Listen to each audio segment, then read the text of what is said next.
Good morning. It's my pleasure to welcome you to the State Board of Education meeting for May. First of all, I'd like to do the roll call, and I see we're all here. Steve Roberts will be missing today for family issues. He will not be with us today or tomorrow. I'd like to welcome Dale. He's here today because Brad is in China with the U.S. delegation and the chief state school officers to meet with educational leaders there, so Dale will be filling in for him. I'd also like to welcome our incoming commissioner who will be with us beginning in July. Dr. Watson is here today at the meeting. So welcome to Dale, to the board table, and welcome to Randy for being here as well. The mission of the Kansas State Board of Education is to prepare Kansas students for lifelong success through rigorous, quality academic instruction, career training, and character development according to each student's gifts and talents. If you please join me for a moment of silence.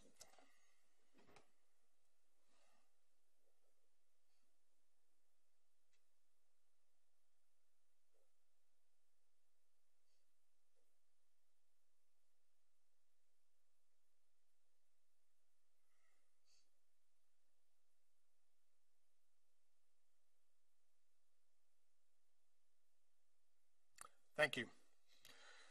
Please stand and we'll have the Pledge of Allegiance. I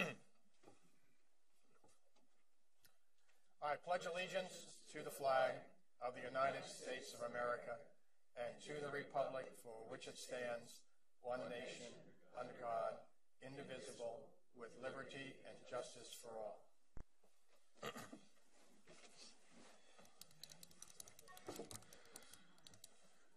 Now we can take a look at the agenda for today. I'm going to ask that in the consent agenda that item 18I, the board attorney contract, be voted on separately and be available for questions from anyone. Are there any other changes to the anticipated agenda for today? Seeing none, may I have a motion to approve the agenda as amended? Dina Horst, seconded by Sally Cobble. All those in favor, please signify by raising your right hand.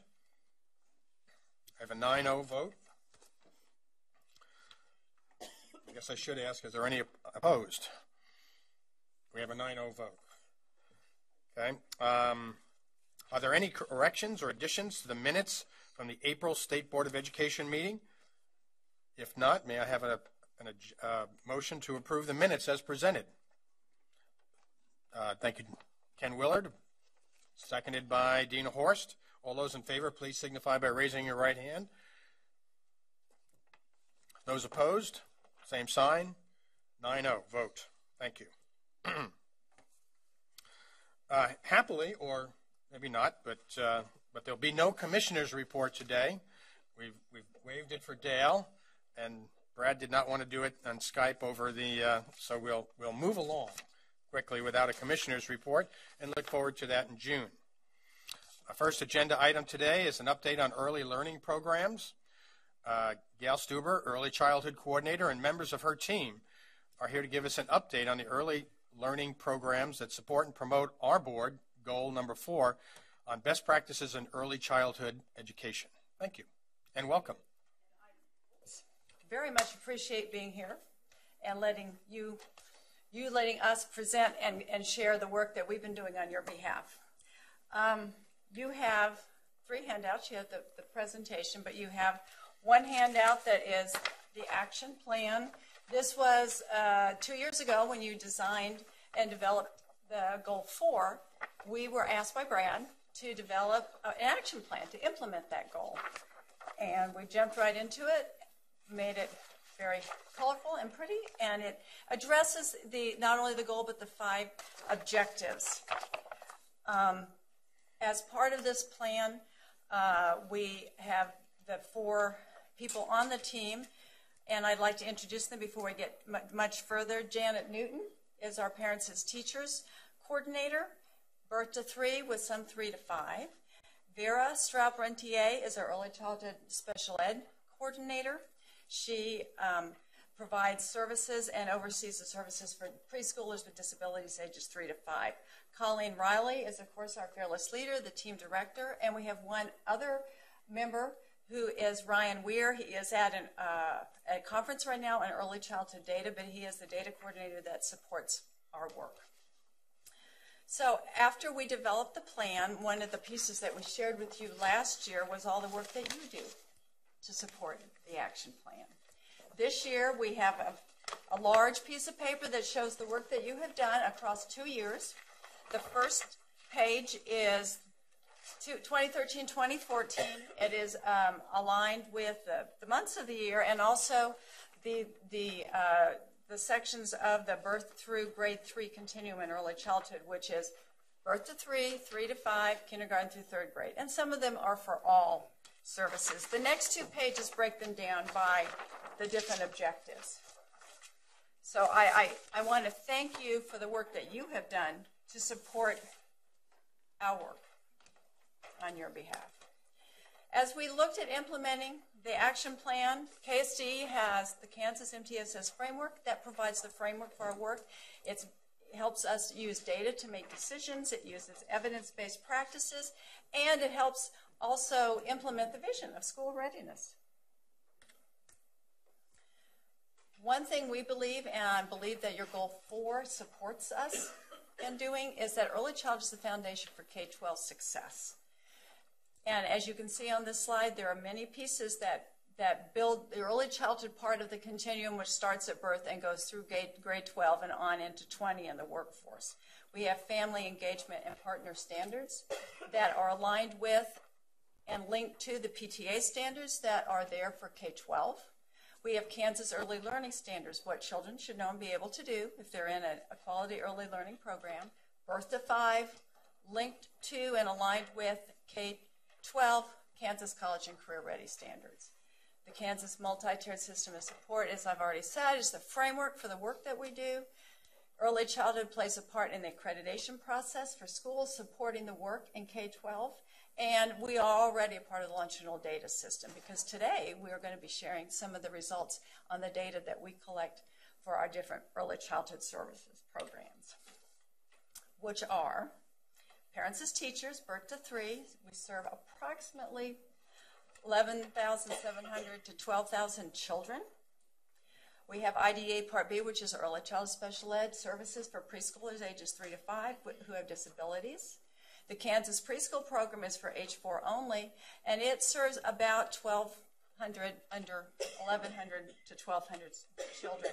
And then we have what we are calling the Kansas State Pre-K Program, which is the pre-K program that's inclusive of 4-year-olds and about 7,000 children.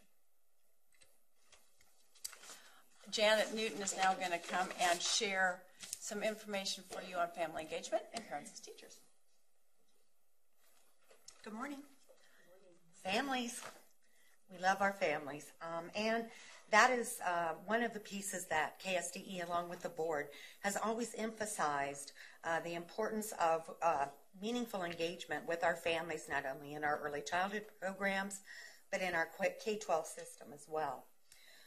All of our programs in KSDE support meaningful parent engagement in family partnerships in order to help parents be involved in meaningful activities with their children in order to build those skills necessary for success in school and life. So some of the data that we collect annually asks parents about their frequency of engagement in certain activities that we know are connected with important pre-literacy development in children that are good predictors for school success. So that would include being actively and playing involved with what their children are doing and talking about that, talking to their children about what happens during the day, and that there's some daily reading occurring in the home, that parents engage their children in that development of vocabulary. And we've all heard about the vocabulary gap with low-income families. Their children lack the same number of words that children from higher income families have, so that when they enter into kindergarten, we already have a gap occurring in achievement. And what we really do is work hard with parents to put into practice those things that make a difference in narrowing that. So even an example with my own grandchildren, my granddaughter, Maddox, was about 3. She wanted another cookie. And my husband said, denied. She looks at me, Grandma, what is denied? I said, it's another word for no. So she looks at Grandpa and says, you know, Grandpa, I don't think I like that word much. Smart kids. Parents as teachers in particular is really a 2-generational approach to working with families and children. We work to provide knowledge and skills to parents. So we're working with the adults in their lifelong learning because we all want our own children as they grow through life to be successful, and that includes being successful as a parent. So we work with them on many different skill sets that have been proven to make a difference in strengthening families and their engagement with their children, and also engagement with their communities and with their schools. So as you can see, annually we do gather information from families about their family functioning, which is really about problem solving, about their resilience, their ability to bounce back when challenging times occur. And we all know as parents that that happens, that we have challenging times. And being able to problem solve effectively is a really important skill for them to know as parents, as well as a very important life skill. So Parents as Teachers looks at and helps build that resiliency and family functioning and problem solving and in setting goals for their family and for their children. Also, social support is critical. We know that in this world, our families move around. They're mobile because of their jobs, and oftentimes land in a community in which they have very little family support and perhaps know very few people, if any. So one of the things that Parents as Teachers does is provide opportunities for there to be group connections where families come together and meet other families that are in the program with children of the same age and help to make and build those social connections and supports that we know are important for people to have. Concrete supports. Life happens, and sometimes parents lose jobs and perhaps not really know what kind of community supports are available to them to help them either learn new skills for jobs or make connections to employment.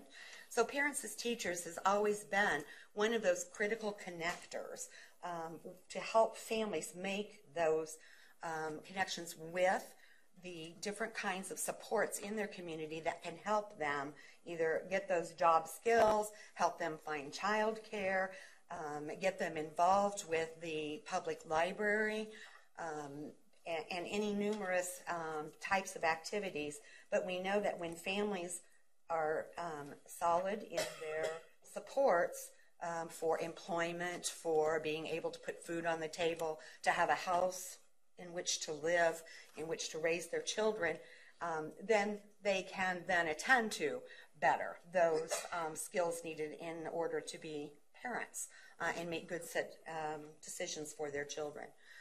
Nurturing and attachment is really important at all levels, but we know that building that attachment from the very first day that a child is born is critically important to their overall social and emotional growth and well-being. And Parents as Teachers helps to encourage parents to build those nurturing attachments. And when we say parents, we mean that in the broadest sense. These can be adoptive families, they can be foster families, they can be two-parent families, they can be teen parents, they can have different kinds of languages and cultures. And so respecting those differences and helping to provide expert knowledge to families about parenting, education, and child development is really important in building that nurturing and attachment that we know is critical for social emotional development. And then also knowledge of parenting, so parent education. And so this slide gives you, information that the parents who were in the program in both 13 and 14 that had provided the data did indeed show growth in the different areas. And we also really value what parents think about the Parents as Teachers program. And what they say is they love it. We annually provide a parent satisfaction survey to families, which they can complete anonymously. 97% agree that Parents as Teachers increases their understanding of child development. They agree that activities and the visits strengthen their relationship with their child, which is that really important piece for nurturing and attachment, and that Parents as Teachers motivates them to try new parenting strategies. So we are really pleased that 98% consistently year after year say they are satisfied with Parents as Teachers and that they would recommend the program to other parents. Parents as Teachers also helps to identify children early who have developmental concerns so that we can also connect those families with resources in the community and in the schools. One of the most important connections is then identifying children who may have developmental delays and getting them connected in with special education services with Part C, which is the infant toddler early childhood special education, which is operated through the Department of Health and Environment, and of whom we partner with very closely, as well as the State Department of Education's 3 to 5 special education program. Not only do we look at the child's whole development in social emotional problem solving and communication, but annually we also conduct vision and hearing screenings and have for many years. And that's really important because in the first year of life, the brain areas are developing so quickly around those areas of vision and hearing, and so that identifying those problems early is really critical. I mean, we all have to be able to hear well in order to be able to learn language. And so sometimes it's as simple as a child having an ear infection and helping that parent then make that connection with their primary health care provider or some health care provider who can then make sure that the child's hearing is taken care of in a way that will be positive for them throughout life. And sometimes it is a more serious problem around hearing, and it involves getting hearing aids early and making sure that we do all that can be done so that these children can continue to be on a positive trajectory throughout life. So connecting their needs early, especially with special education services, makes a difference. And it's one of the more important, I think, pieces of Parents as Teachers is the developmental monitoring that is done along with the parents. So, well, I think we will have Vera then come up and talk a little bit more about special education services. Vera, you might want to pull that mic a little closer to you so you can hear out in the field. Thank you. Good morning. I'm going to talk about, just like Janet just said so well, our children who have delays or disabilities. And the data that you're looking at right now are those children who are in regular early childhood programs versus special education classrooms. One of the things that we still need to work on in Kansas is making certain that all of our children with disabilities are in regular education classrooms, as many of our children who are in K through 12 programs are in those regular education classrooms. And we do have children who are being served in Head Start programs, in faith-based and community-based programs, in child care and pre-K programs. But some of what we continue to work on is making sure that all those children are served in where they would be if they didn't have a disability. So again, reflected in what we're already doing in the K-12 classroom, most of the time the children with disabilities are having access to the general curriculum. We want to see the same thing in our early childhood programs as well. Another thing that we do that is specific to those early childhood special education services are look at those areas that Janet just talked about in terms of positive social emotional development, looking at those problem solving and taking action to meet their own needs, and self-help types of skills, and looking at that data across time. As children enter the early childhood special education program, we take a rating, and then as they exit. So typically that's at 3 when they enter and 5 as they exit those programs, and then we look at that improvement over time.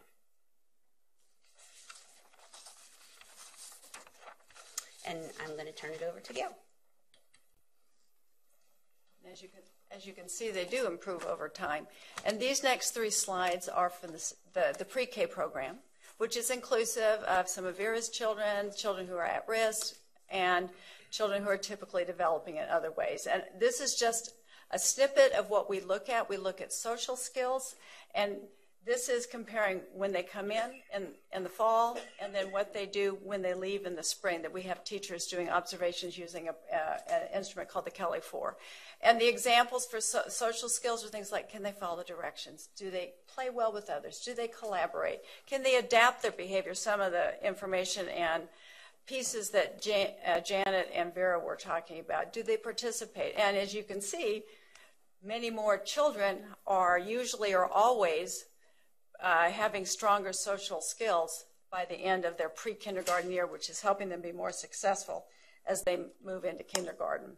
The same is true for communication and literacy.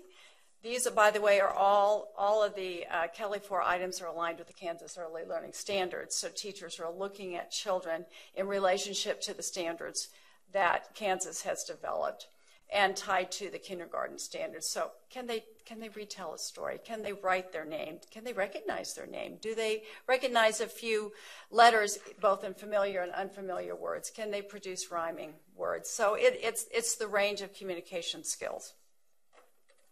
And finally, mathematical skills, problem-solving skills, all skills that are really essential for success in school. It's the basic adding concrete objects, but it also, do they recognize numbers? Can they identify positions like first and last? Usually, if you're in the lunch line, they do that pretty well, but particularly the last. Showing flexibility and problem solving, all skills that will make them more successful as they enter kindergarten and carry on through the K-12 and on past that into their workforce years. So our vision is that all children will succeed. We have birth through grade 3 in the early childhood part of the continuum on through K-12. And we feel that our vision is very well supported by your goal, and we have recommendations for you to continue on. We would like you to continue to emphasize early childhood as the foundation for school success, and it's an integral part of your mission and vision.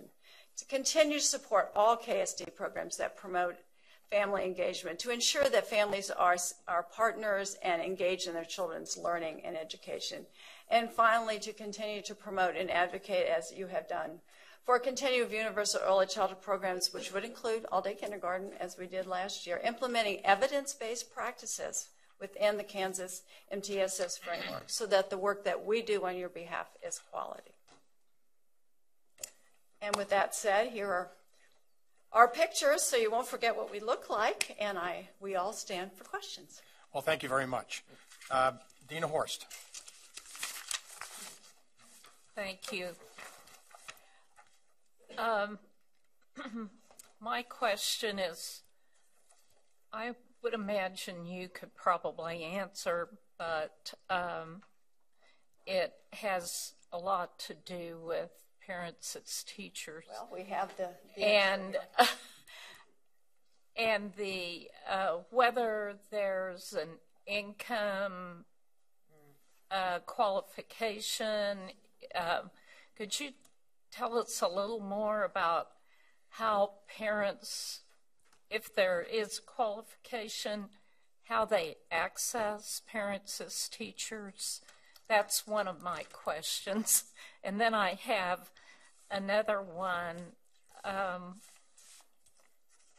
Is it available to every parent who wants to be involved? And is there a reason why it is not? Thank you. I love your question. Both of them. Yes. Currently, Parents as Teachers is available through a grant provided by the State Department of Education to local school districts or consortiums of local school districts. They have provided those funds through the Children's Initiative Fund, and prior to that, they were state general funds. So at this time, and for 25 years, Kansas has been able to provide Parents as Teachers to families in our state with no eligibility requirements at all, as long as they have children prenatal to age 3. So that basically is the qualifier, is that prenatal to age 3 piece, because of those early development and lack of services in those early critical years. We are not able to serve all families because of funding. We have $7.2 million state. Local school districts match those dollars with 65 cents for every state dollar, which is really important because that gives them an investment in the program locally, as well as provide some additional dollars along with the state to provide more services to families. So schools have made an investment in this program as well. But those funds are still not enough to serve all families in the state of Kansas. We have about $13 million between the local match and the state dollars available. And so we serve about 11 to 12,000 children a year, and we know that there are about 40 to 45,000 children per age group. So that gives you an idea of the number of children who do not have access to services and families that do not have access.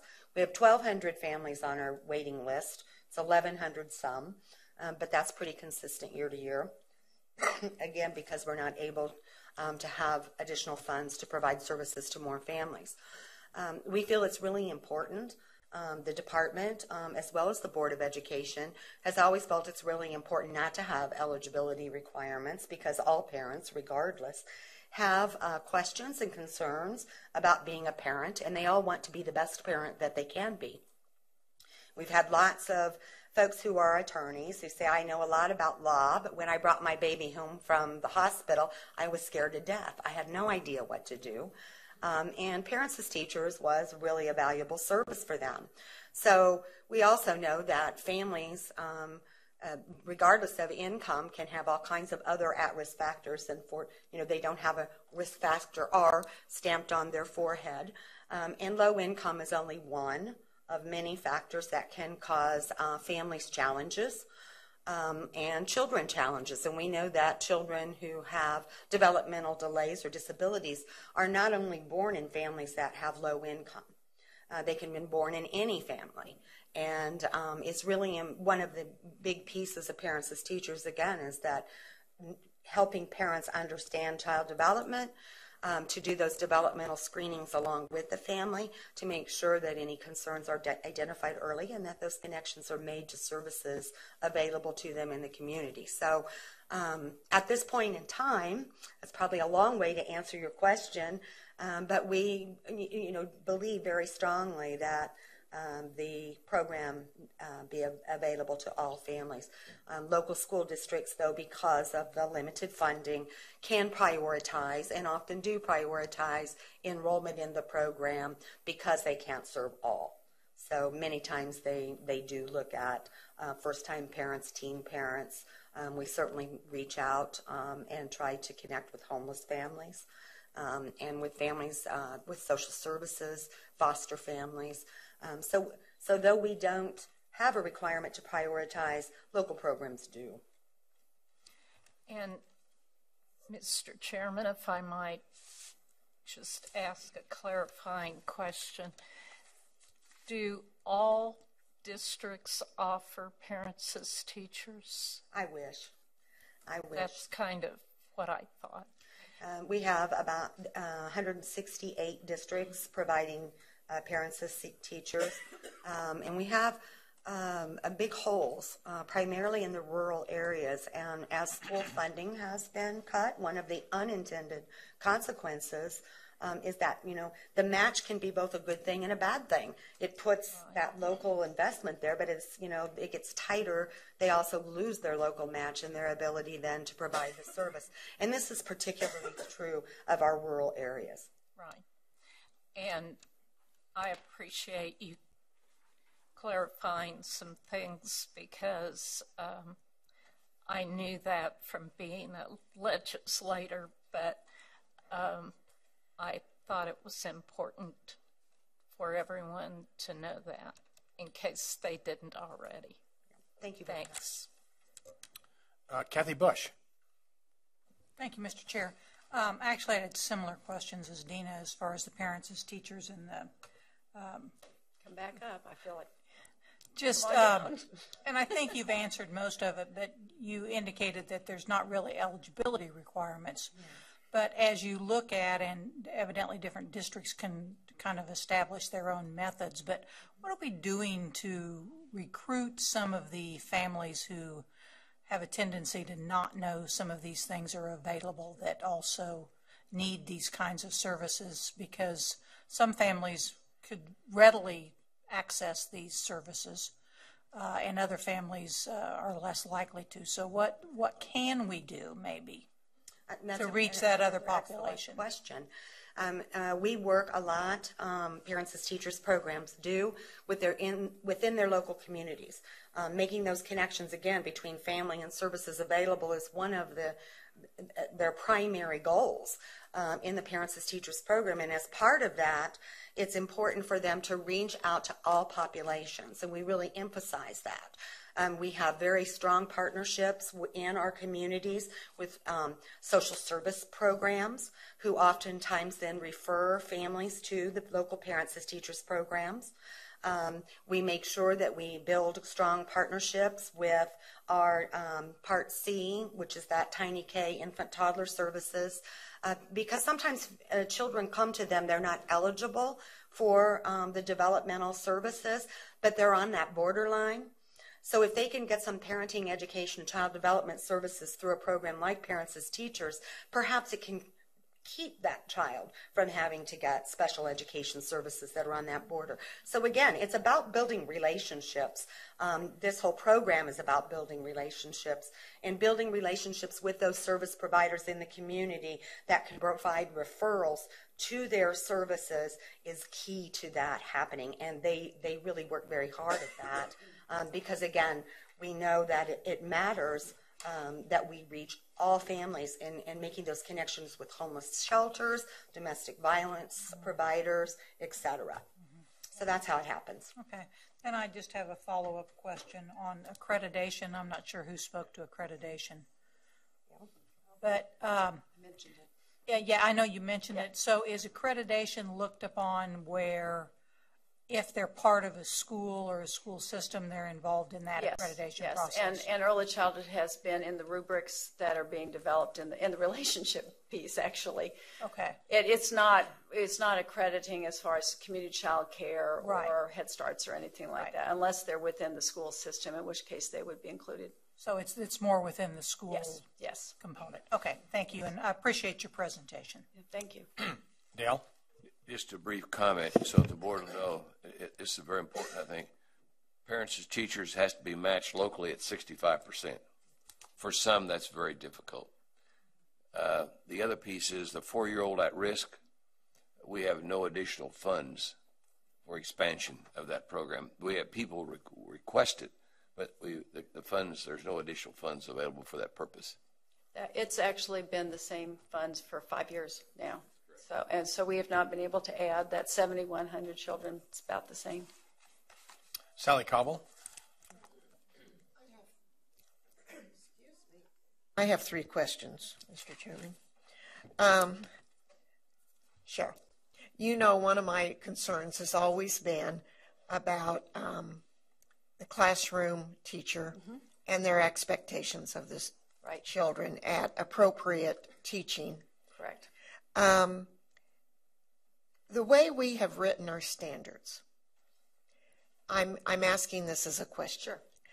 Does it lead to teachers not teaching the kids in age-appropriate manner? It should not. The standards are more the early learning standards, or what the children should know and be able to do. It's like any standards, and then the curriculum and the instructional practices are built around those standards and around the assessment results and that kind of thing. We are working with a group of people to design how to use the standards, children who are English language learners, with families to talk about them. So the actual application of the standards should not impact. They should be developmentally appropriate at all ages, really, not just early childhood. I still have a concern that we have classrooms out there that they're trying to teach our early childhood as a first grader. Well, there is a push. And their expectations, and that's Right.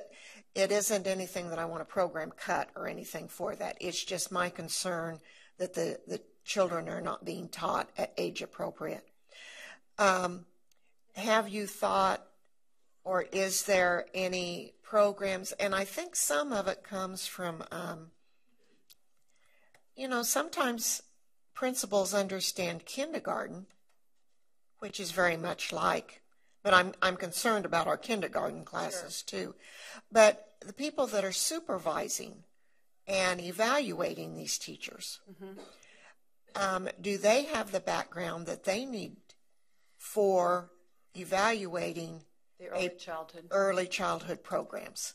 Well, I think that's Susan and Scott Myers could talk more about the standards for the administrators, but I know that's been something that as we work on the early childhood unified teacher licensure standards, that we are also looking at administrators. But there is also training. The National Association for Elementary School Principals just came out with a wonderful new book on competencies that principals need to better support early childhood birth through grade 3. So there are resources out there, and there's training, and an awful lot of principals and superintendents are understanding that that's a skill and a level of understanding they need. So. Well, and I'm also concerned about some of these reading programs that come into our state that schools are using, that they have just taken maybe the elementary and made it work for preschool, and it doesn't work for preschool where there's ESL.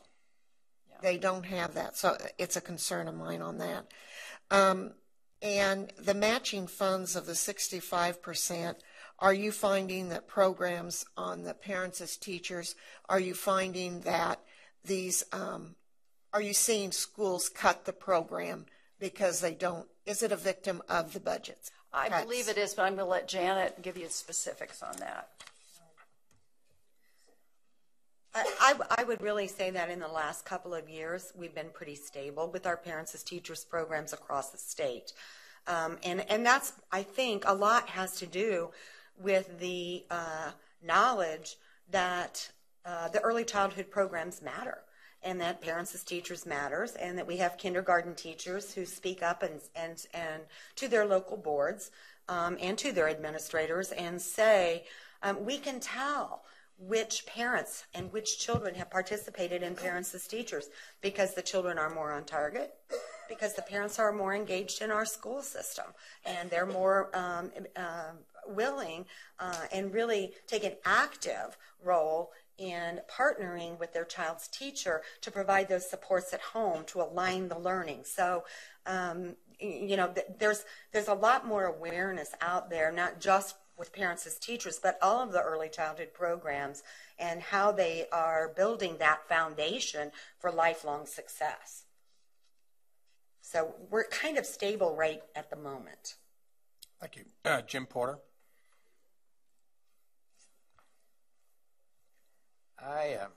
First of all, I'm a parent and a grandparent of those that have gone through that program. And my granddaughter, and I'm not going to tell granddaughter stories, but she just aged out, and it was devastating because she was not going to get to see her parent, her teacher anymore.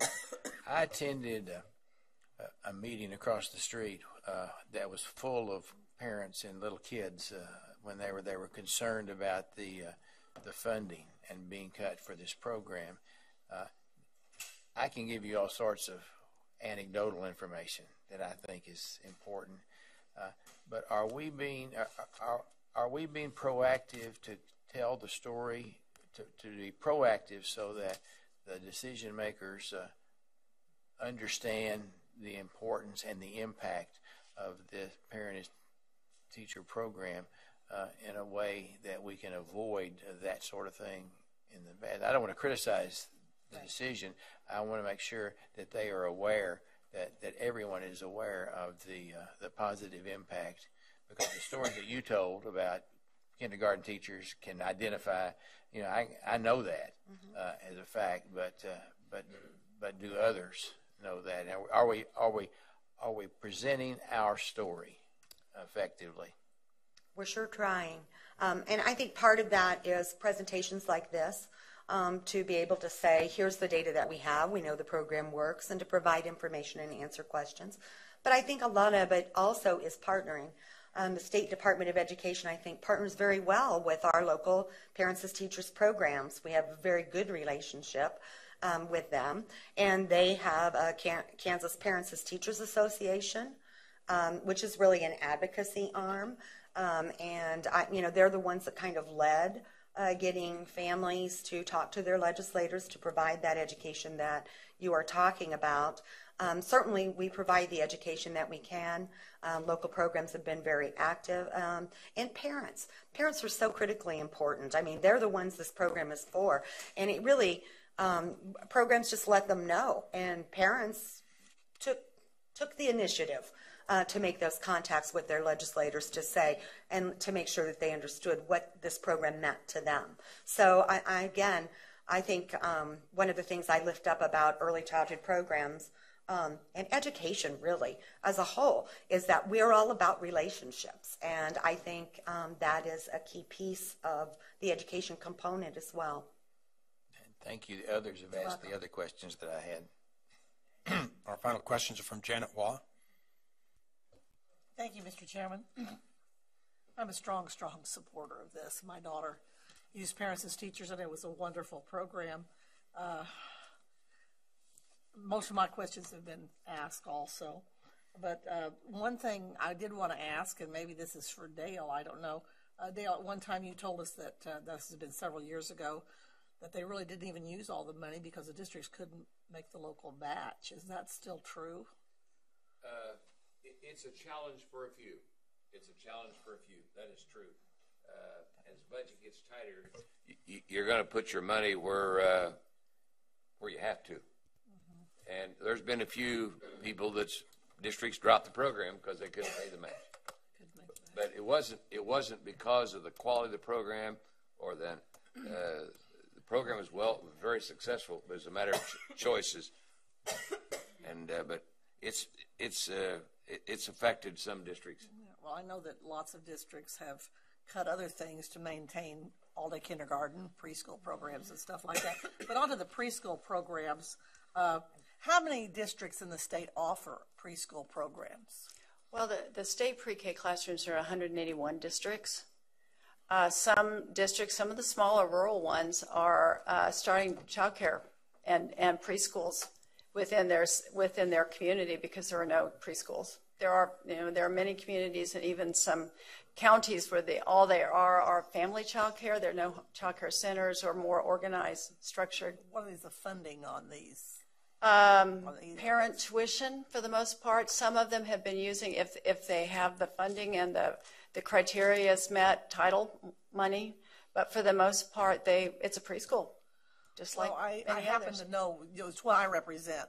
I can speak to is KCK. Right. And they, of course, use Title I money for theirs, but they have a waiting list of I want to say 1,500 students. I wouldn't be surprised. I mean, it's just a big, you have to have space, and if it's all day, you have to meet the Department of Health and Environment facility licensing, so there's lots of complicated factors. I don't know what we could do, but I think this is such a top priority. I really feel so strongly I would agree with you on that. childhood, and so anyway, Yes, thank you. And early childhood special education programs are in every school. Yes, I'm sorry. I should have mentioned that. I wanted to respond to Sally. I should have even started with the fact that MTSS is the way that I think we can really meet all the needs, because it's individualized. It looks at data, and that addresses a lot of the administrative issues and concerns that you had too. So I really think that now that is getting more and more strong in the early childhood classroom. So I think that's going to be very helpful. Well, the other question, the last question I have is, I have a concern about hearing, children that have hearing problems. Because vision problems, they can test them at birth when they're born, but hearing doesn't tend to, I think, really. I believe there are ways. Vera might be able But to I don't know. help more on that one. And I'm concerned because it's my understanding that there's children that come to school, they're not even aware they have a hearing problem. I'm sure that's and they true. think they're just slow or, And so I was wondering if there's anything we could do about that. Well, we do have a lot of pieces in place already in the state. We have at KDHE, they have almost a whole division that really are looking much more intentionally at early detection of hearing loss and support. So we have some very concerted efforts to make sure that our newborns coming out of the hospital are all getting their hearing tested, and then we're going on to further make sure that they continue to be screened. And again, part of that is getting them into early childhood programs so that we can continue to monitor that. But having that hearing tested on a regular basis, making sure as they have issues around maybe with tubes or something like that, that we continue to make sure that they get their hearing tested. We know that in some cases, when children go in to see the ENT and they say, okay, you've got your tubes, you're okay now, we know that their hearing then at that point should be continued to be monitored. So there are lots of pieces that are in place to make sure that ongoing support to make sure that they get the types of intervention they need are in place. Yeah, well, I guess I had a personal experience with my own grandson. He went to daycare, and then it was like to preschool, and they said he had a speech problem. Well, he didn't have a speech problem. He had a hearing problem, which really he didn't have a hearing problem when he had adenoids and or whatever, they had operated on him, put tubes in him, and his speech exploded. But I would hate to see that. The parent wanted, yes. But I would hate to see some child missed. Right. Well, that's I think why parents as teachers is another good partner. In all this. And we do, and most of the programs all of our programs that we talk about, we do have regular hearing screening and vision screening as part of that, so that it's done and we monitor children as close as possible. Thank you. Well, I guess we have a couple of more questions. Carolyn Campbell. You just thought you were breaking this down. Well, I can be here till 6 tonight. I can too. Well, Ms. Newton, you don't have to stand maybe, but parents as teachers, my concern is when the question was asked about are we getting the message out, and the response was about our districts and all. What I would like to see and encourage, and that's us, that we, the state board and our department, we need to become more vigilant with this. And one of the first things I thought about was next year when we do our postcards, this should be the very first one we do is early childhood, because the legislature has not been funding parents as teachers, giving us any more money for I don't know how many years. 5 years. 5 years. Okay, it's been 5 years. And so I just think that, and it's a wonderful day since I work in the legislature. I know about Parents as Teachers Day and all that, but I just think that we need to be more supportive and work a little bit harder here. But I thank you for that. And it does, I think it takes all of us. All of us. Ken Willard. Thank you, Mr. Chairman. My question's a bit different. I've been watching Parents as Teachers for as long as I've been around and before. And anecdotally, the positive reports I've heard about it have been from parents that are not disadvantaged, or families not disadvantaged. And even around this table, we've heard some of that. And while I'm not doubting the efficacy of the program or the services, since funds are, well, let me just backtrack a bit. We hear often that there's this big spread in kids that, in their language abilities when they get to school, the difference being between poor kids and more affluent kids. Since funds are not abundant, never what we would like them to be, possibly, would it not be prudent to focus the funds more on kids that obviously are in need and are coming to families whose families are sending kids to school that are not ready, rather than just making it open to everyone, and maybe some program of needs basing it so that it's not just a shotgun approach that's available to everybody. And I will just say also, when I was on a local board, every year we heard that, we have funds available, we're making available, and we have parents that need these services that are not applying for them. So it seems to me there's some dysfunction or disconnect in that whole system. I can't answer the last one because I'm not really sure where that is. But that's the great debate. I mean, it really is. For any program that is provided through education or many other kinds of services, is when funding is tight, do you target or do you not?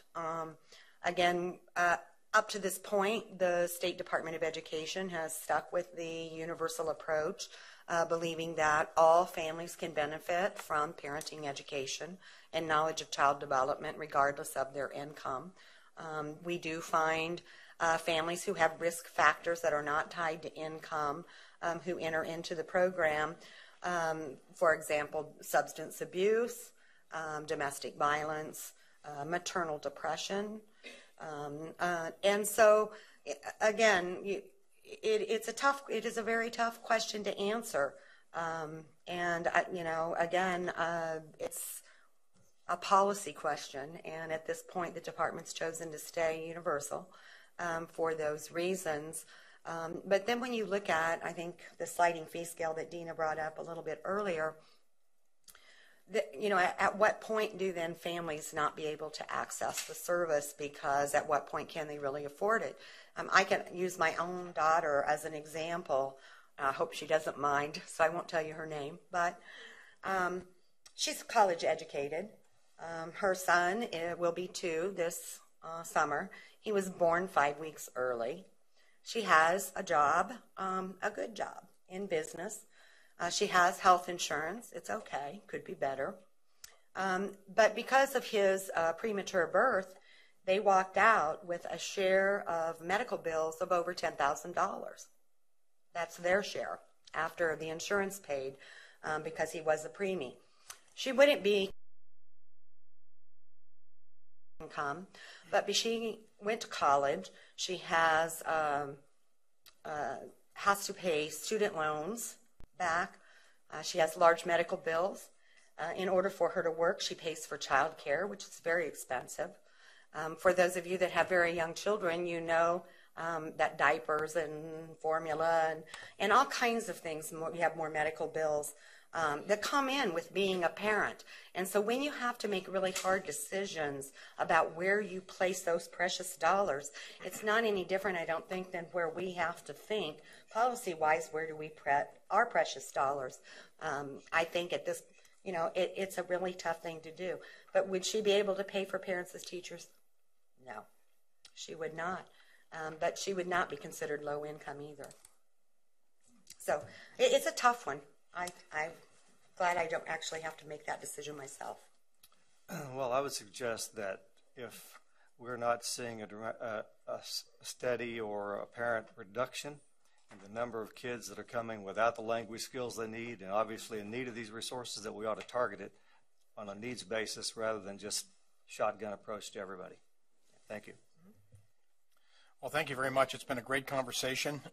There's a lot of what ifs. What if we did fund it? But there's also, well, I won't go down that one, but I would say this. You guys are doing a great job. Thank you. Thank you for what you do. We appreciate your I'm going to ask my question. There are other services available, whether federally funded, community-wide funded, faith-based funded. Sure. You know, that provide a similar, sometimes as good, sometimes maybe better, As sometimes parents, not. as teachers, or all along the continuum? The whole continuum. Yes, that is we have true. the child's cabinet. We have, you know. Well, Head list Start of is them a federal program that Yeah. is, you know, in many communities and is a partner. Many school districts are grantees. So, as an example. Yeah, and I guess there's a lot of effort in this area because we all know how important it is. And I would just say this as a high school principal, and as a board member now, I would say we need to put as much resources as we can. Doesn't always mean just throw money at it. Yes, that's in true. terms of coordinating with other groups and providers to start the students off on a positive road, not just those that are healthy and hale, but those are, you know, developmentally disabled or need special attention. Yes. You know, because at that point, I have always contended that the dollars are cheaper at that point, more efficiently put into the system than they are when I'm trying to save a kid from dropping out. True. You know. And the early But it's childhood- easy to look at the little kids and say, well, I got all these programs and that I would, you know, and we got these real severe needs. I would encourage those who deal with budgets to put more money into programs and initiatives, but I would also encourage the providers to work together more closely, and we could take a lead in that. Rather than and we are independently. part of an early childhood leadership team across agencies. It includes the cabinet. Sure. To talk early childhood administrators of programs. So yes, we agree with at the state and local levels. Yes. Well, I would encourage the what if is what if we provided the best support we could to the students, the young children who are transitioning into school and have a great start and not have a 1,000,000-word deficiency. Correct. How great would that be? That would be better than great. That would be wonderful. Yes. You know, and instead of trying to play catch up all the time without risk programs at the end of the line. Right. So thank you very much. Thank you. We appreciate the time. We're going to move into the Citizens Open Forum at this time. I now declare the Citizens Open Forum of the Kansas State Board of Education meeting open at 10:57 a.m. The State Board provides the opportunity for citizens to share views about topics of interest or issues currently being considered by the State Board. The State Board asks that speakers identify themselves by name and the name of the group they represent, if applicable. The State Board also asks that each speaker focus their remarks on issues or topics. Personal attacks will not be tolerated. Each speaker is limited to 3 minutes. Any board questions will be for clarification only. Our first speaker today is Leslie Elin Bailey, and following Leslie will be Linda Schuckman. Leslie, welcome.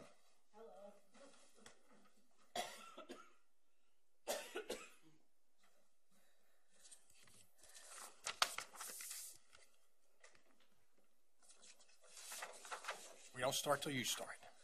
Okay, my name's Leslie Ellen Bailey, and I brought a speech today about bullying. I don't represent anyone other than a few bullies that are spread across the floor here, although there are many more. I would like each of you to take a moment and bring to mind the things that trouble you most, whether it be your life situation or your physical appearance. Now let's throw in a few things that aren't even true. Stupid, retard, special ed, fat, ugly, your dad's a drug dealer, your mom's a whore. These are just a few of the words a 12-year-old boy going to Clark Middle School in Bonner Springs has endured for the last 2 years. Bullies are the cause. This is Jacob. It's too late for my son now because he crossed that line of tolerance. He fought one of the bullies and is now suspended from school for 186 days and faces charges for battery, his first offense.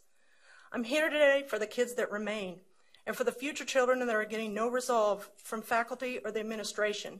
Because when you complain, you are a tattletale or a nag, and you need to ignore it or let it go. Or, and I really like this one, do you think that maybe he's the cause? And when you just can't take it anymore, day in and day out, you are sent to the white room to calm down. When your mom personally visits with the superintendent in mid-March over a year ago, warning him that this school needs to protect him from these bullies and from being attacked further, that sooner rather than later this child is going to come to the point where he cannot take anymore. A 12-year-old does not have the capacity or the tools to do so. And the bullies continue. Parent-teacher conferences, IEP meetings, phone calls, office visits, talks with counselors about this specific subject. And the bullies continue. I've read the handbook that outlines the bullying prevention policy. To say that the schools have done nothing, I can't say that. I don't know. To say that they did not address the bullying with enough authority to make it stop, I can most assuredly say they did not do enough. My son arrived at the point that he hated school. He would not get out of bed in the morning. We were continuously late. He made frequent visits to the school nurse to get out of class to escape the torment. He gagged himself with his finger to throw up. To be sent home, away from his daily hell. Schoolwork down and dropping, his self-esteem rock bottom, self-worth none. Mom, I wish I was dead. Even this reported to the school. The teachers are irritated with his complaining, his outbursts in class for help. He wants justice now. Help me now. Doesn't the school have a 100% no bullying policy, he asked the teacher. Respect for the administration, there's none left.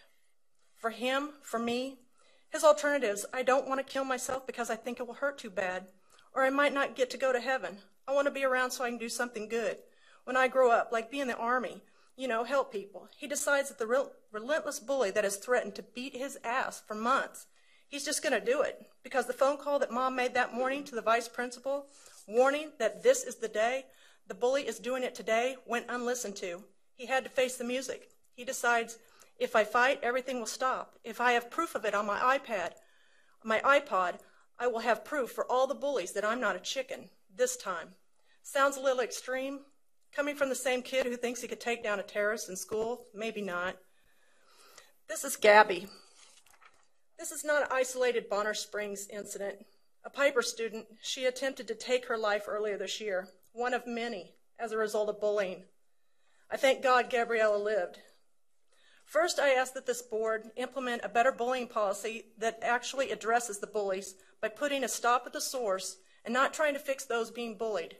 Second, that cell phones and other devices with taping capabilities be banned from the classrooms, that they are to remain unseen except during lunch, before and after school, or checked at lockers during passing periods.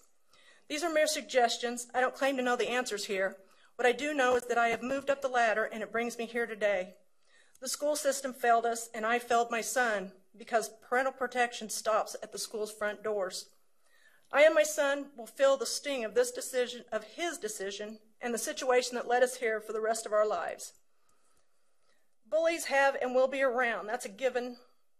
How we deal with them is up to us and you, the other side of the school door. I plead and pray that this board work to find a solution so no more families have to go through this. And I'd like to thank you for letting me speak. Thank you for sharing your concerns. And we'll be in touch. Thank you. Thank you.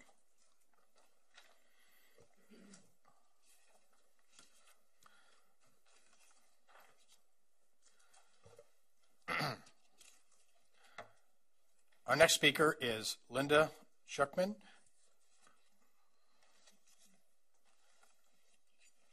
Followed by Idelia Schumann. Good morning. Good morning.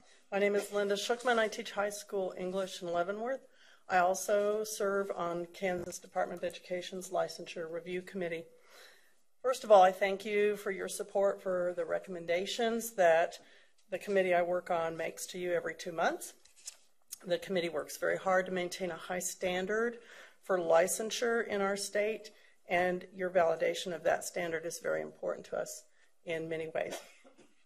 Secondly, I must register my objection to the most recent proposal of the Coalition of Innovative School Districts. For 6 years, I've helped ensure that Kansas licenses teachers whose training best matches the professional standards established by the representatives of KSDE.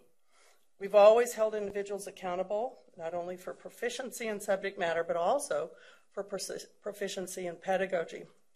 As you well know, it's imperative that teachers understand young people and respect how they learn. People who have no pedagogical training have no way of knowing the important nuances of guiding a young person through middle and high school, especially those ages. As a member of the licensure committee, I've examined the transcripts of individuals who have achieved their licenses through other states' alternate routes and interviewed many of them as well through our appeal process. Each time this committee meets, I am disheartened by the substandard training offered in other states, and at the same time I'm very proud that we do not charge just anyone with the responsibility of educating young Kansans. Having interviewed many ill-trained professionals via this committee, I am professionally grateful for the high standards set for professional teachers in Kansas, and today I ask you to continue to do so. The Coalition's most recent proposal defines a qualified candidate as a non-licensed professional or a licensed professional in an area outside of their area of licensure. This definition is most disturbing. We don't know what a professional is according to this document. That said, a professional electrician could theoretically end up teaching advanced placement, literature, and composition. Further, any licensed educator in the Coalition districts could be assigned to teach any secondary class. So again, theoretically, I, as a highly qualified English teacher with my master's degree in literature, could be assigned to teach AP Calculus.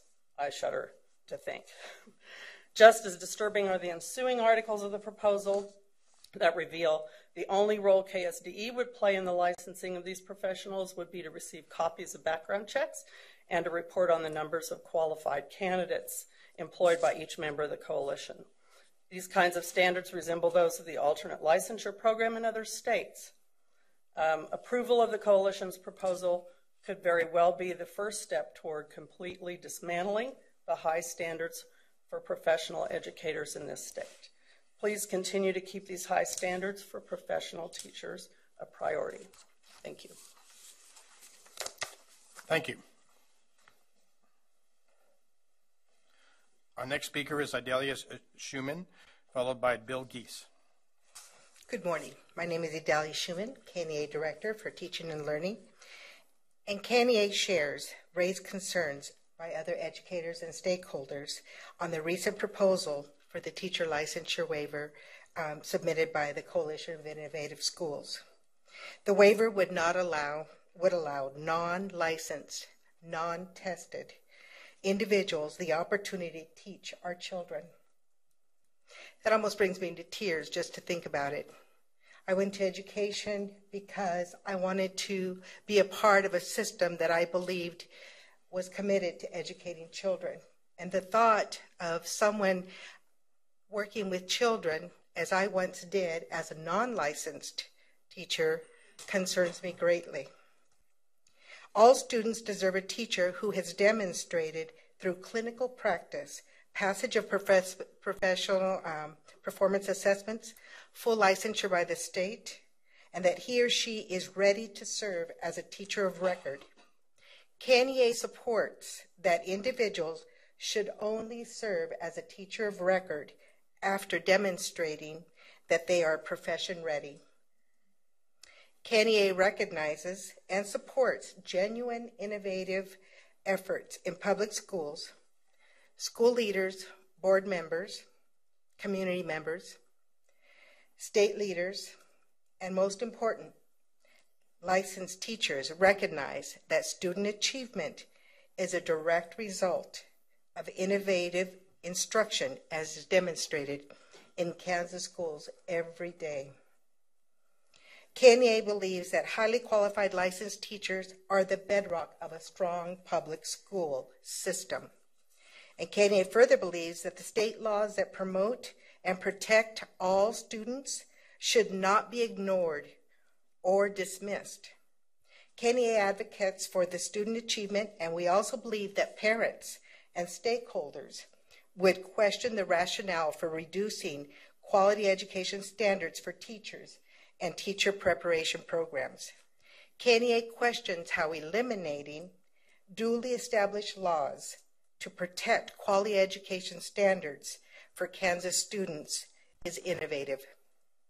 The new imperative that every student can and must attain and achieve high academic standards is the driving force for core teaching standards. Educators are now being held to new levels of accountability for improved student learning. Lower qualification standards for the primary instructor of the students is contrary to the core teaching standards needed for effective teaching that leads to improved student achievement. The surge in learner diversity means teachers need knowledge and skills to customize learning for learners with a range of individual differences. Removing teacher licensure requirements is not a solution for addressing the growing teacher shortage.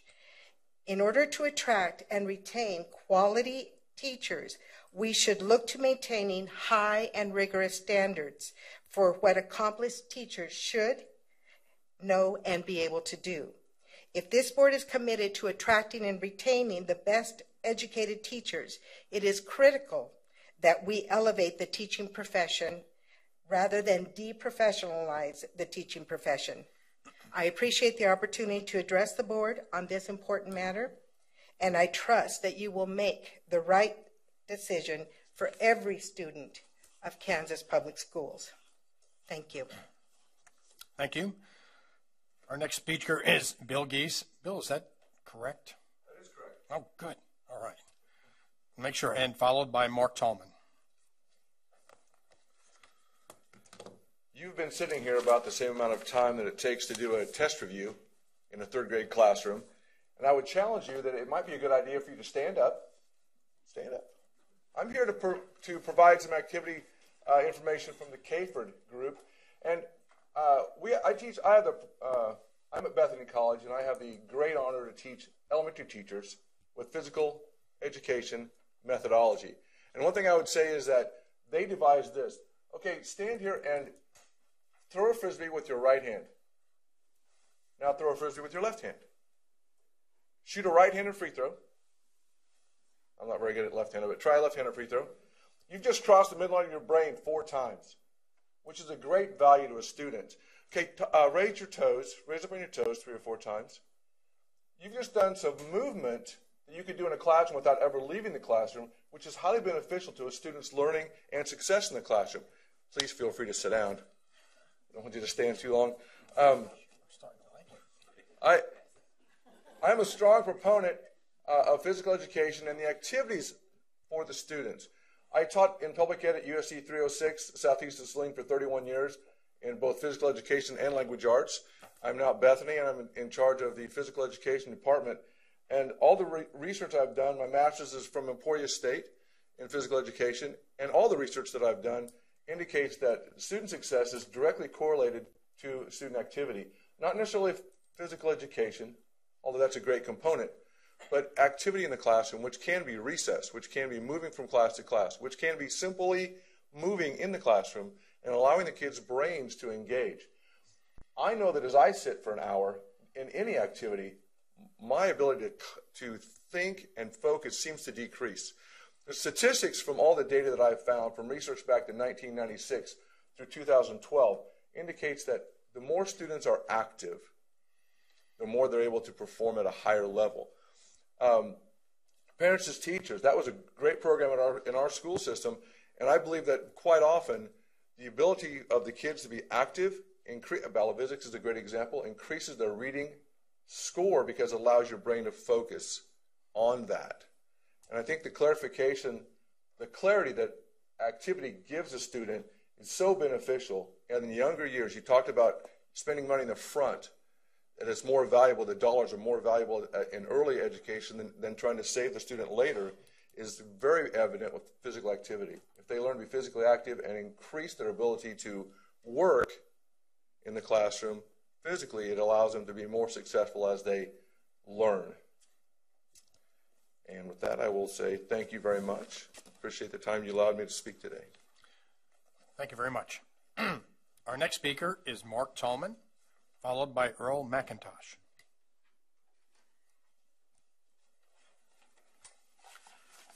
Thank you, Mr. Chairman. Good morning, members of the board. I am Mark Tallman, representing the Kansas Association of School Boards, and I just want to briefly share 3 documents with you that I think will be coming around.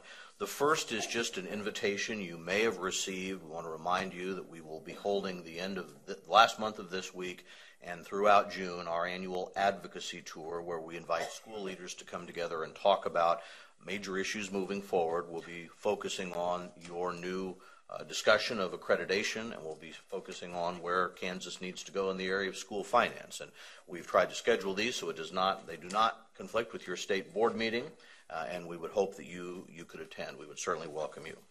The second document I have, we thought it might be interesting because we continue to receive numerous questions about what's really been happening in school finance in Kansas and the true impact of the block grant bill, Senate Bill 7.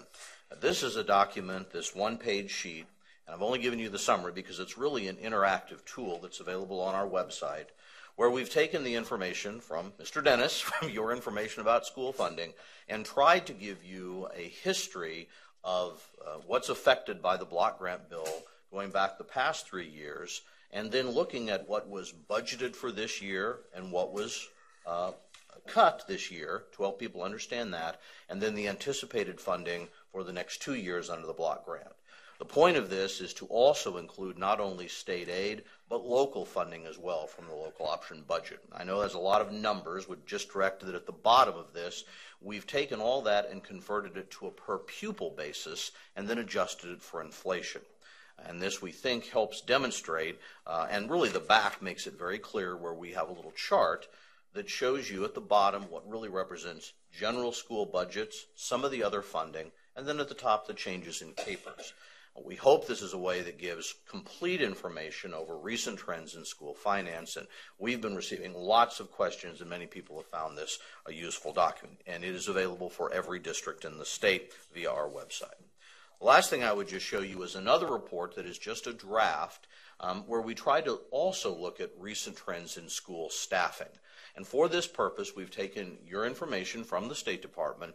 We've broken all positions into the main functional categories. What is instruction? What is administration? What is transportation? And shown you how those change over time. Would just draw your attention to about the 3rd page. There is a chart that shows the percent changes in these categories going back to 1998, which is the farthest back we have information. We then have on the reverse side of that a chart that shows the number of changes. And then finally a document which shows over this time, we think making very clear what people are interested in, the instructional positions that go to help students, and student support and staff support has been where virtually all the growth in student staffing has occurred. You can see the tiny red line is general administration. And then finally we have staffing that includes things like transportation and food service, which has been essentially flat. So this is something that we will be sharing with our members. Once again, we're putting this together in a format that is available for every district. We hope this is information that you find useful, and we'd be happy to discuss any of this with you if you have questions, and hope to see you around the state later this month. Thank you. Thank you very much. Earl McIntosh is our final speaker.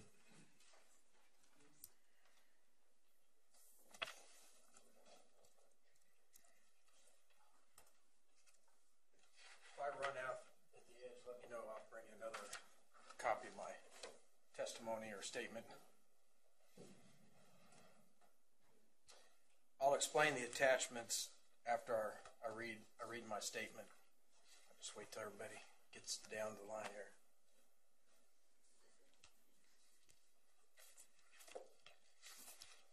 Before I start, I appreciate the opportunity to be here. I appreciate what everybody does here to help our education system in Kansas. We have one of the best in the country. I love that up there our students come first in every board decision.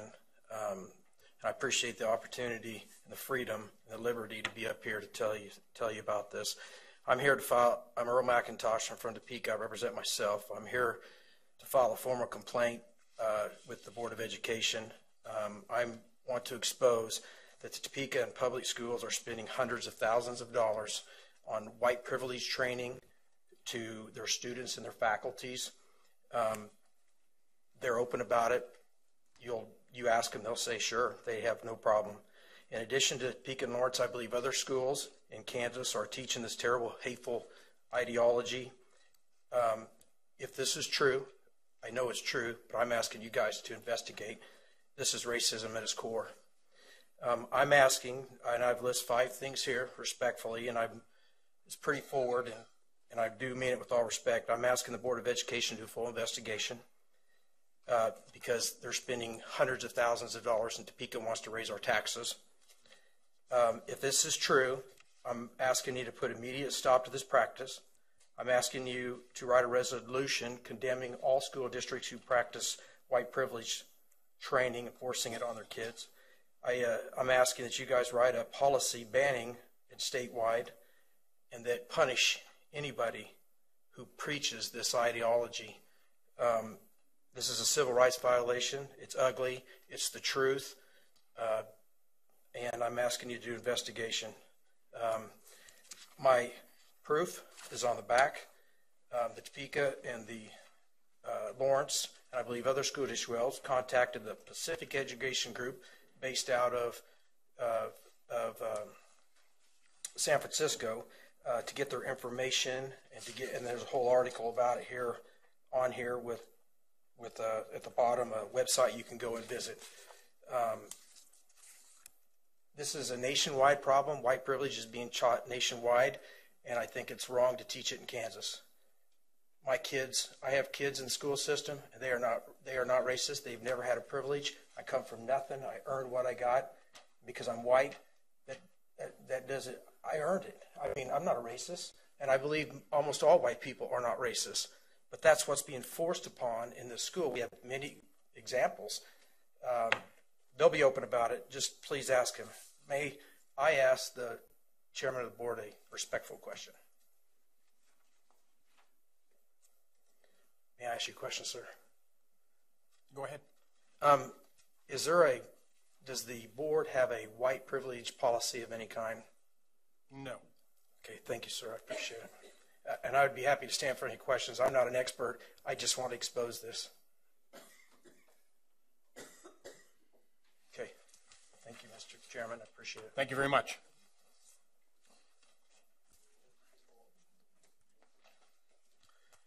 State Board's Citizens Open Forum is closed at 11:22 a.m. We'd like to thank our speakers for sharing their views with the board. State Board will determine if any of the issues should be addressed as an agenda item at future meetings. Thank you very much for sharing with us this morning. Our next agenda item is, I believe, the report for the School for the Deaf and Blind, but I'm going to recommend that we take a short break until 11:30 and be back here at 11:30 if that we could. Thank you very much. Well, we have a quorum in the room, but not the respect that you need for your report. She's over there. Just hit the gavel. She's over there running them out. Well, we go to, she step 1, 2, 3.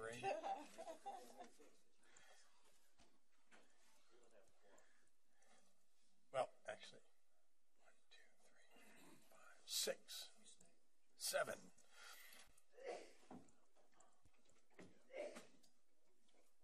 There you go, 7. Madeline, welcome. We're looking forward to your annual report, and you're on. Or quarterly report, excuse me, not annual. Right. Thank you, Mr. Chair. I would like to talk about the School for the Blind first and remind you that our mission deals with our development of exemplary programs and practices and vision services on our campus school.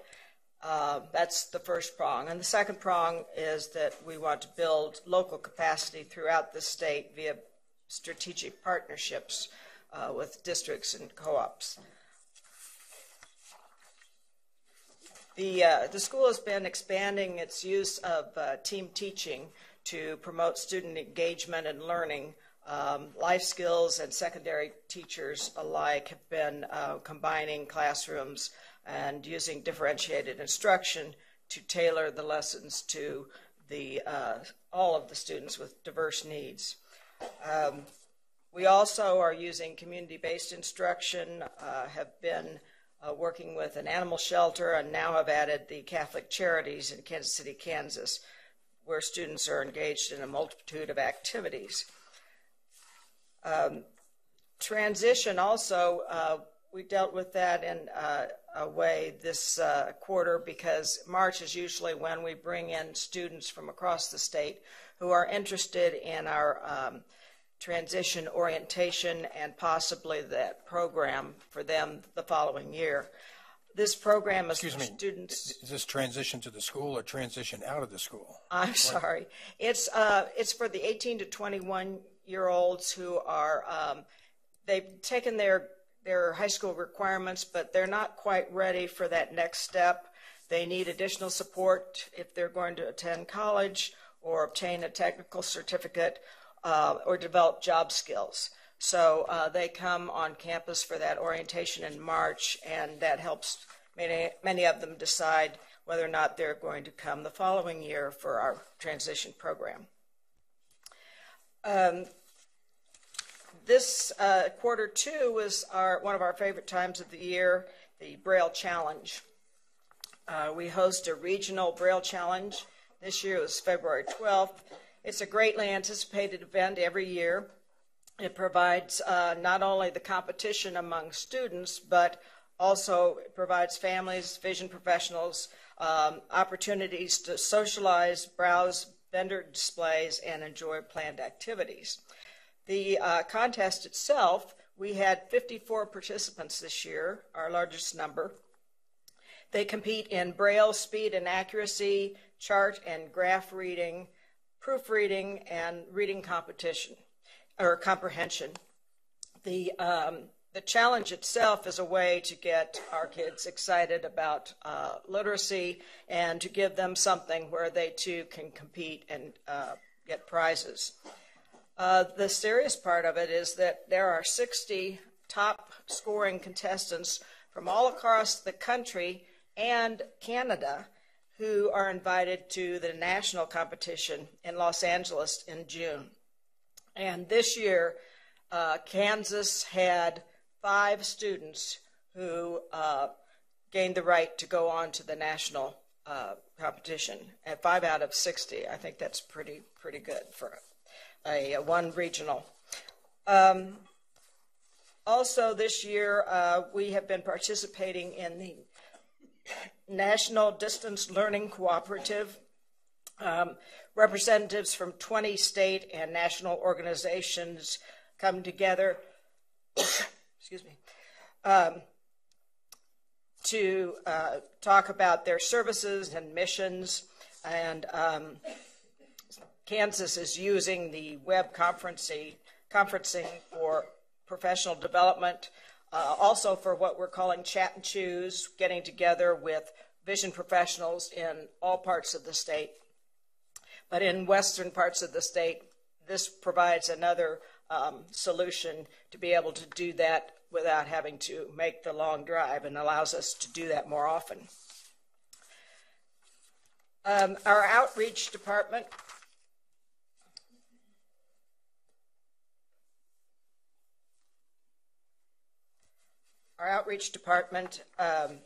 continues to work toward building a local capacity within districts throughout the state.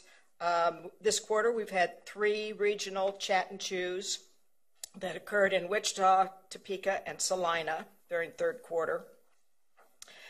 We've also had one-on-one meetings with school district administrators, special ed directors, and teachers in training, both for teaching the blind and for orientation mobility specialists. We take master list data, collect that, and present it during these meetings so that we can help districts build better vision teacher caseloads. As a result of that efficiency, the outreach team has been able to transition away from a direct service to students and have become mentors and technical assistant providers.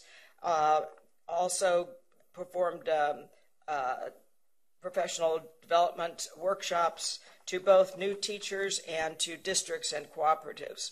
During third quarter, this process occurred within 6 districts or cooperatives within the state.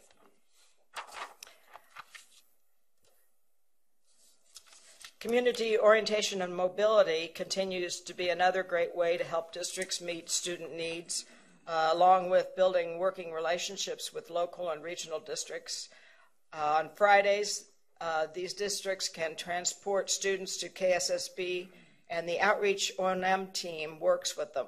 Lessons include traveling in urban areas, use of public transportation, street crossings, soliciting assistance, developing and building social skills in an unfamiliar setting. And both students on campus and off campus participate in these.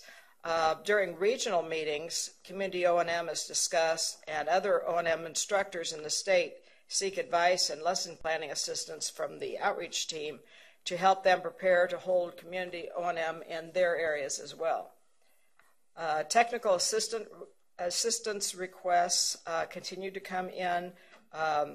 At the request of TBI's outreach staff traveled to locations south of Wichita, into Hutchinson and Salina for mentoring, and we think this area will grow. We've already got steady growth in intakes for orientation and mobility evaluations, continued through third quarter, and our outreach now is booked solid for the remainder of this school year. This slide shows, this slide also includes deafblind students and students receiving direct service, and also infant toddlers on it. But it doesn't include one group I might mention in passing, the low vision clinics. Third quarter, added on to the rest of the year, we have served exactly 100 students in low vision clinics around the state. The TASSN Personal Development Grant, this is an overview of the university programs we're using, University of Nebraska-Lincoln, Texas Tech University, and Missouri State University, and shows where students are in their journey to be certified in either vision or orientation and mobility. And you can see at the bottom that we have 17 students in that pipeline, 14 TVIs and 3 COMs. And we have one more student who will start in the fall. So that takes care of the remaining year in the grant, and hopefully we will get another one after that.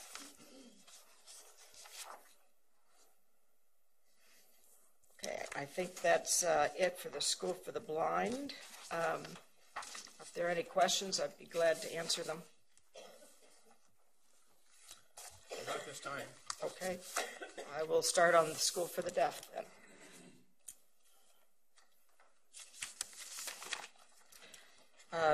And just a reminder on the mission statement for the School for the Deaf: to ensure that all students achieve their full potential in a language-rich environment.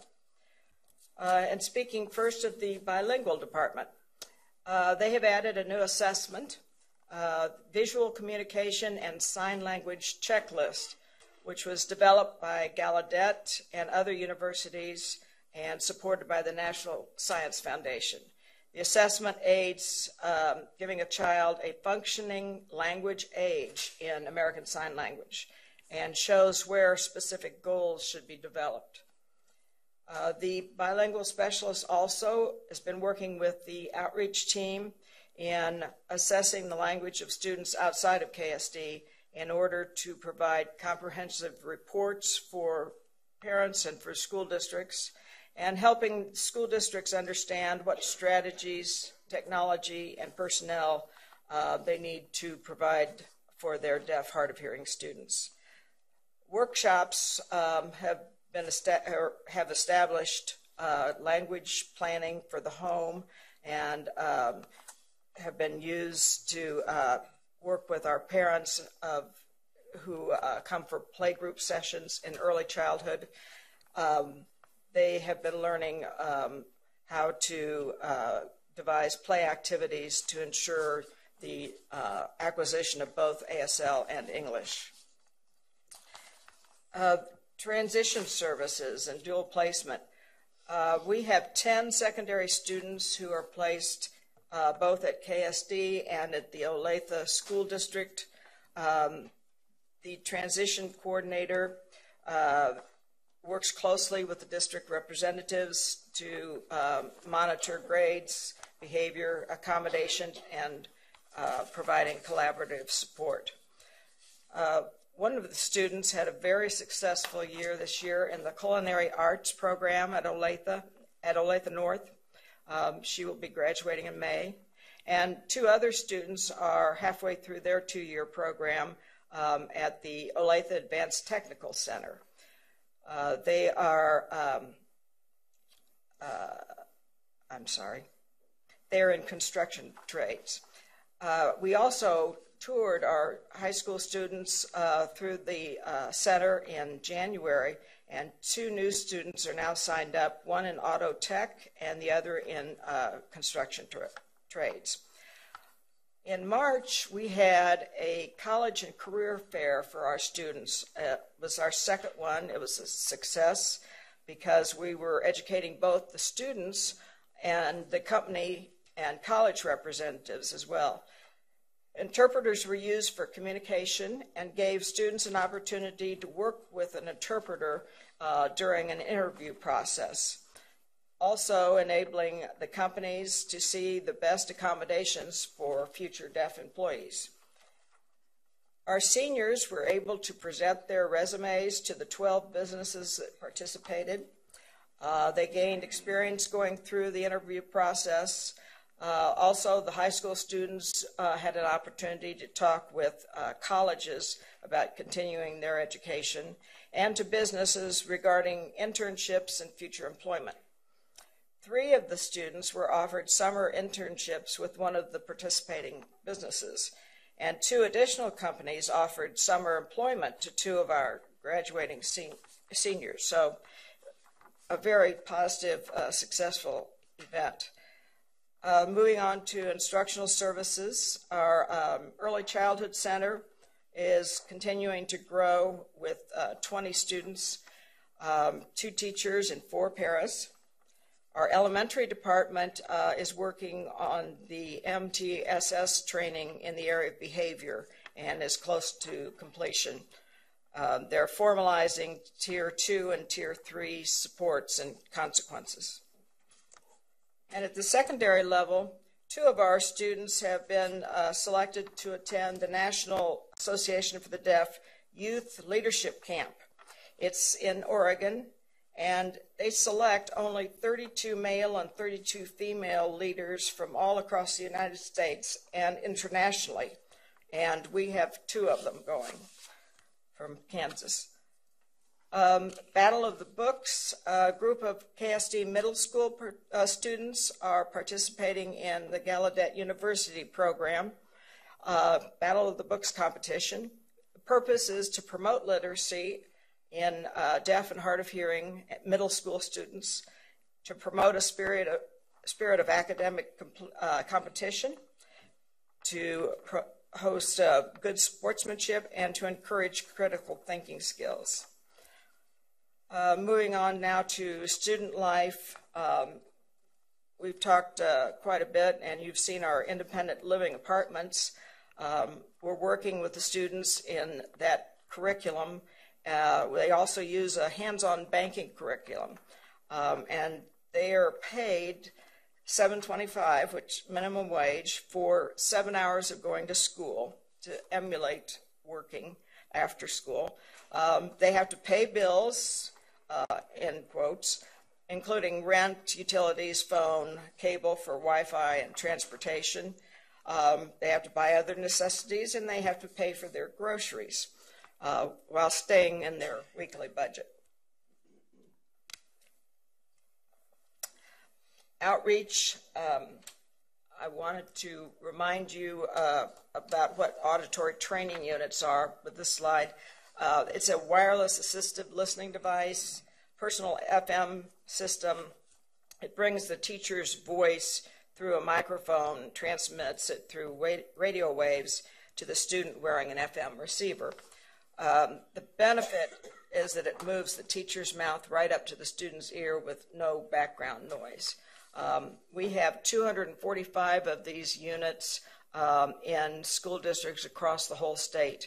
That top section you can see where the audiologist has been to do ATU in services, but she goes everywhere delivering these FM systems to children. And also, we do infant hearing aid loaners. We have a loaner bank for infants.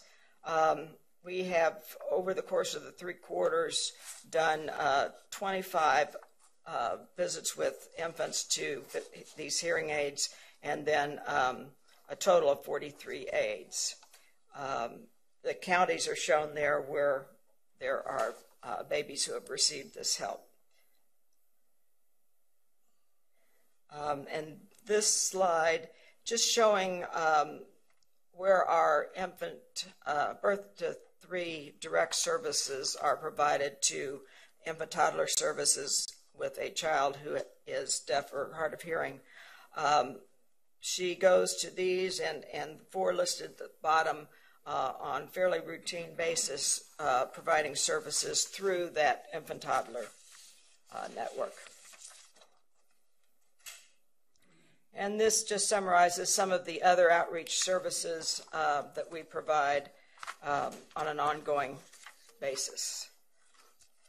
Are there any questions about the School for the Deaf? I don't see any questions. Okay. 2 things that I have. First, your chat and choose. I perked me up when I heard there was one in Wichita.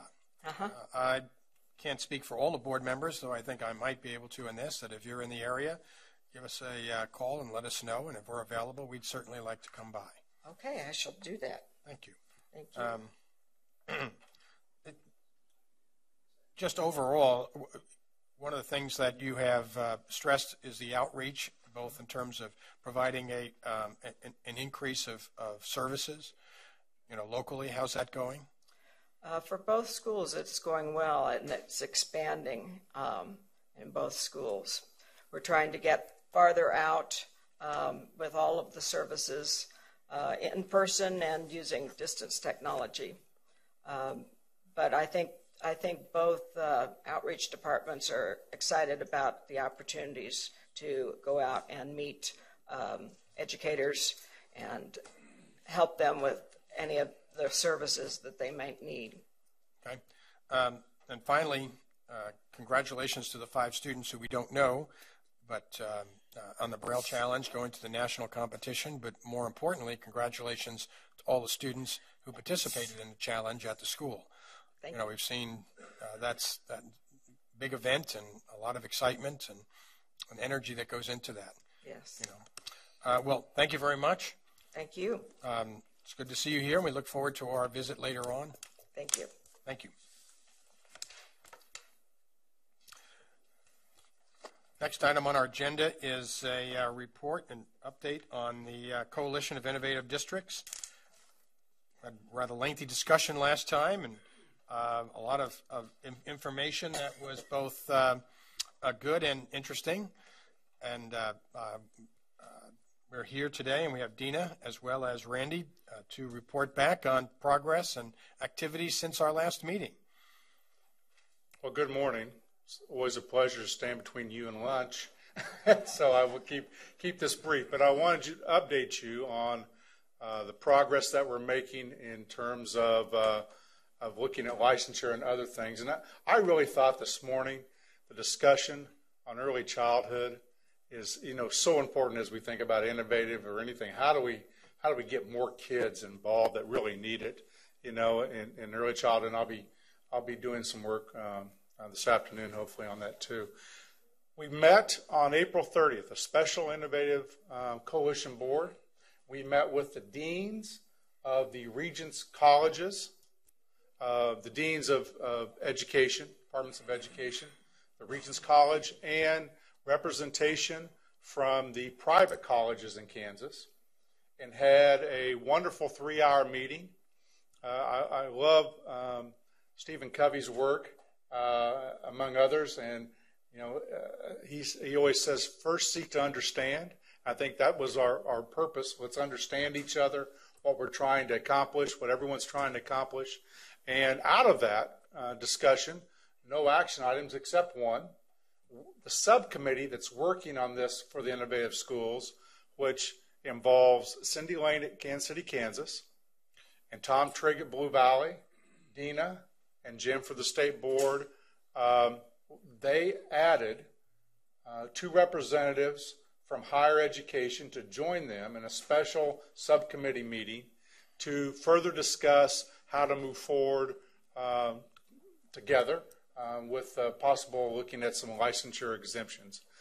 That subcommittee meeting takes place this Thursday, May 14th. I think you're doing it by conference call, if I read that right. And hopefully that'll be get a vigorous and robust discussion about the issues as it relates to everyone. And then we meet, the Coalition Board meets on May 21st, and we'll receive that report back and have further discussion. I say that, you're probably wondering, when's it come back to us, Randy? I don't know. That will be determined first by the subcommittee, as what are the issues and can those issues be resolved. Then that report will come back to the Coalition Board, I think, for further discussion. And at a time that it's appropriate, and that board and our board thinks that it's ready for your discussion, it will be brought back. Obviously, the earliest would be June, and the latest could be whenever it's ready. And so I'd be just happy to answer questions, but wanted to update you on what's going on. Also on the May 21st board meeting, we'll have other issues other than licensure.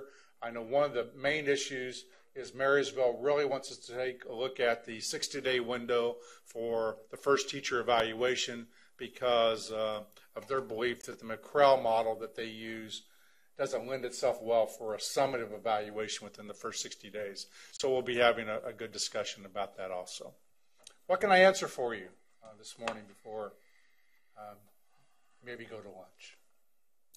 Ken Willard.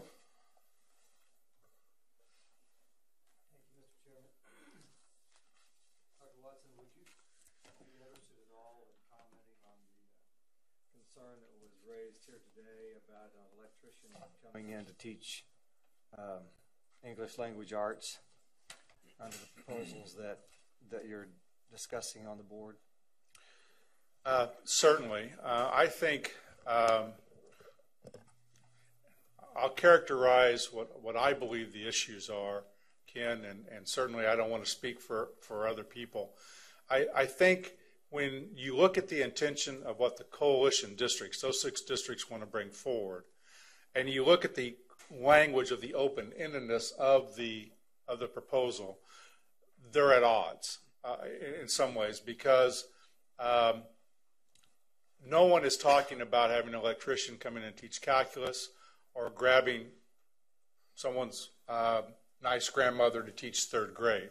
But the open-endedness of what's been presented certainly could lead to that, and that's part of the discussion that's going on. I know that in our district, I can only speak to that. We're looking at currently 2 people that are already teaching for us, and one's an endorsement issue in the area of special ed, which has federal issues, and the other is someone who came from out of state and is working on a transition to licensure. So the examples that we use that we're talking about, I have not heard anyone talk about those issues. And part of what I know the coalition board feels is that A, this has to be transparent, and B, they have to be accountable not only to the local boards and the coalition board, but to the greater field in general, to make sure that anything that's done is done with the intention of trying to raise student success. Okay, thank you. I'd just continue that a little bit more, Ken, and because I think this is really the bone of contention in a lot of the discussions relative to this.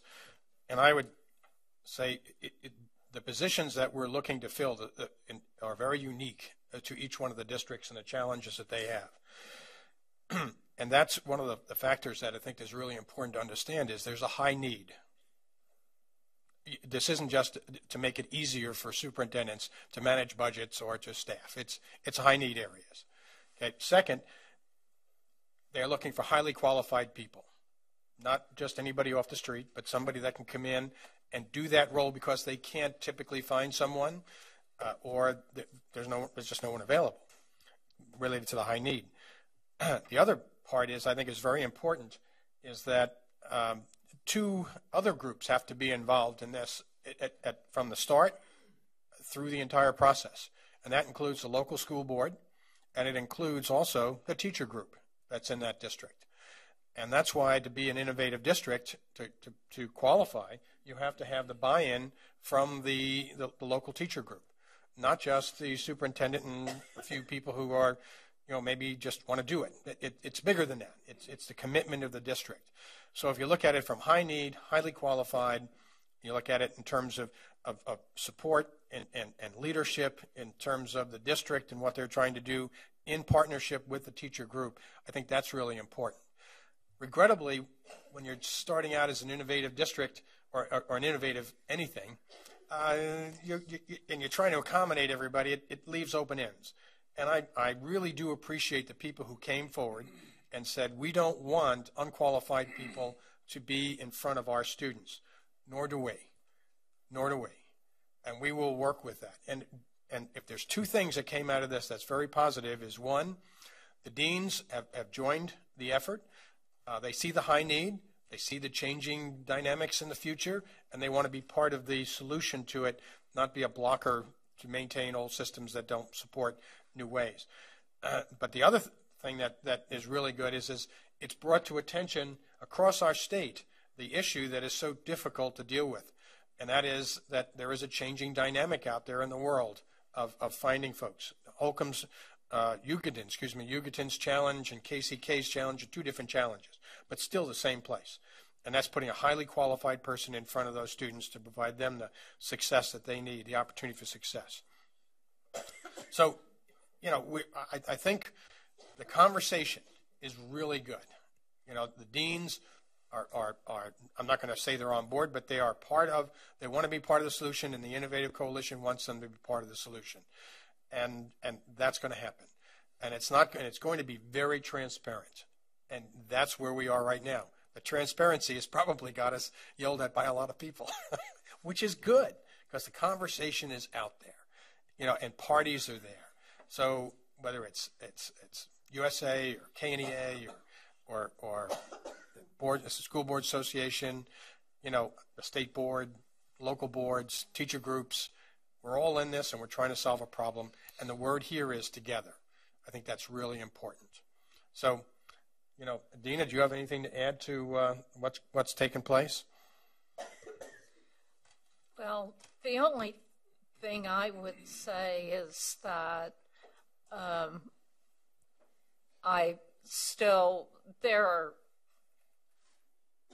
maybe it's good to be reminded that we still have individuals who see the very black and white proposal. And even though it's been discussed and we've talked about how the intent isn't to put just anybody in front of our students, that the focus is student success. And frankly, if those innovative districts don't show increased student success, their likelihood of surviving as an innovative district is going to be pretty slim. And I think there's still misinformation that continues to reverberate across the state. And we're hopeful that we can ensure people that it is not intended to be a promotion of how do we get the least qualified person in front of kids. It's how do we get the most qualified person that we can get in front of kids, and if they aren't previously trained in pedagogy, then how do we get that pedagogy to them during the time they're in the classroom? And I think those are some of our key issues and the things we need to communicate. And that's probably part of our mission for the next few weeks. Am I correct? I think that's correct. I think subcommittee will start that work on Thursday. Right. I've had people ask, well, the division that seems to be about this issue, I don't see it. When you really look at it, when you really talk about the overall goals, we're all in agreement. The only disagreement may be in the language that's being proposed or the open-endedness of how it looks, but we're all talking about putting, as Dina said, the most highly qualified person to teach kids. And I think that maybe is lost in this. So I welcome, and I think the coalition board welcomes the input, and we had a great discussion on April 30th, and I think we're going forward, and we'll have something that will benefit students when it's all said and done. Mr. Chairman, may I make a comment? Yes. I just thank you, Dr. Watson and Jim and Dina, for your comments. I think it's important. There obviously there's an unhealthy level of distrust among some people in certain organizations, possibly, that keeps raising this issue and making it such a negative sounding kind of thing, like we really are deliberately trying to undercut the quality of teaching in schools. And I just think we need to stay ahead of that communication curve, because unfortunately, in most cases, the negative voice gets the most coverage. And so we continue to hear that. We continue to get letters and then have comments like it came here today, where we're just letting anybody in the classroom, and electricians teach language arts, and et cetera, et cetera. So I think that's unfortunate, and I'm appreciative of the extreme lengths, it seems to me, that the coalition board is going to make sure that everybody's at the table and everybody's being able to participate, and the openness of the process. So I just thought we needed to get that out. The most important person that we have in education is the teacher in the classroom. And regrettably, there have been a lot of negative things that have happened in terms of focusing on them, and I'm not so sure that we unintentionally didn't pile on. And we need to change that relationship. We need to uphold the profession, not demean it. And if we did that in our original presentation, I will be the first to apologize and send a message to all teachers in the state of Kansas that was not our intent, nor is it our goal. It is to uplift the profession and to build on the great things that teachers are doing already. It's not to replace them. And I think Dina heard at the meeting was said, I think the coalition districts originally went to their local leadership, teacher leadership, and said, let's work together, and didn't really look at the state level politics of it. I think that was just wrong, just didn't, because they were focused on, do we have local buy-in by the board, by the teacher, and when that happened, they brought something forward. And it just causes to look at unintended consequences. And again, I think if you look, we're after all the same goals, and I think those can be achieved. So. Thank you very much. We're going to adjourn now until 1:30, when we'll return. There is a policy committee, I think, Mrs. Wong, once again, lunch with the policy committee. Great. That's, well, we all do. Thank you. Enjoy lunch. We'll see you at 1:30.